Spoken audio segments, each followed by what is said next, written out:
নমস্কাৰ বন্ধু-বান্ধৱীসকল, তোমালোক সকলোকে মোৰ এটা নতুন ভিডিঅ'ৰ সৈতে ফেচবুকৰ নীলকণ্ঠ পেজলৈ আৰু ইউটিউবৰ AS05 নৱজ্যোতিবা চেনেললৈ স্বাগতম জনাইছোঁ।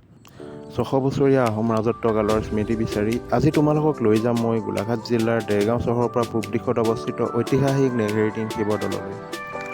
ইতিহাসৰ তথ্য অনুসৰি অতীতত এই ঠাইখিনিতে নেঘেৰি নামৰ এটা অদ্ভুত চৰাইৰ বাসস্থান আছিল আৰু পিছলৈ গৈ এই ঠাইখিনিৰ নাম নেঘেৰিটিং নামে জনাজাত হয়। জানিব পৰা মতে আহোম স্বৰ্গদেউ ৰাজেশ্বৰ সিংহৰ দিনত এই ঐতিহাসিক নেঘেৰিটিং শিৱদৌল প্ৰতিষ্ঠা কৰা হৈছিল। ইতিহাসৰ তথ্য অনুসৰি দেৰগাঁৱৰ এই মন্দিৰভাগ সজোৱাৰ আগতে প্ৰতাপ সিংহই গেলাবিল নৈৰ পাৰত এটা শিৱৰ মন্দিৰ সজাইছিল আৰু সেই মন্দিৰ পানীয়ে খহাই নিয়াত স্বৰ্গদেউ ৰাজেশ্বৰ সিংহই 1687 চনত নেঘেৰিটিঙৰ এটা টিলাৰ ওপৰত এই ঐতিহাসিক নেঘেৰিটিং শিৱ মন্দিৰ প্ৰতিষ্ঠা কৰিছিল। প্ৰায় 200 বছৰৰ অধিক পুৰণি এই মন্দিৰভাগলৈ ভক্তই প্ৰায় 3 কুৰি 15টা শিলৰ চিৰি অতিক্ৰম কৰিহে মন্দিৰৰ মূল পথটো পায়। ঐতিহাসিক এই নেঘেৰিটিং শিৱদৌল আহোম যুগৰ শিল্পকলাৰ যেন এক সুন্দৰ নিদৰ্শন।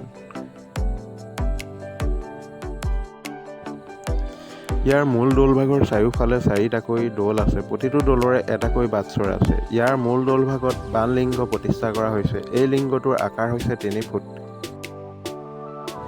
ইয়াৰ মূল দৌলভাগৰ চাৰিওফালে ক্ৰমাৎ গণেশ, বিষ্ণু, দুৰ্গা আৰু সূৰ্য দেৱতাৰ বিগ্ৰহ আছে। ঐতিহাসিক এই নেঘেৰিটিং শিৱদৌলৰ ঐতিহ্যপূৰ্ণ বৈশিষ্ট্য আছিল দেৱদাসী নৃত্য। ঐতিহাসিক এই নেঘেৰিটিং শিৱদৌলৰ আন এক আকৰ্ষণৰ কেন্দ্ৰবিন্দু হৈ পৰিছে যেন বান্দৰৰ জাকটো, যাক চাবলৈ দেশী বিদেশী পৰ্যটকে ভিৰ কৰা দেখিবলৈ পোৱা যায়।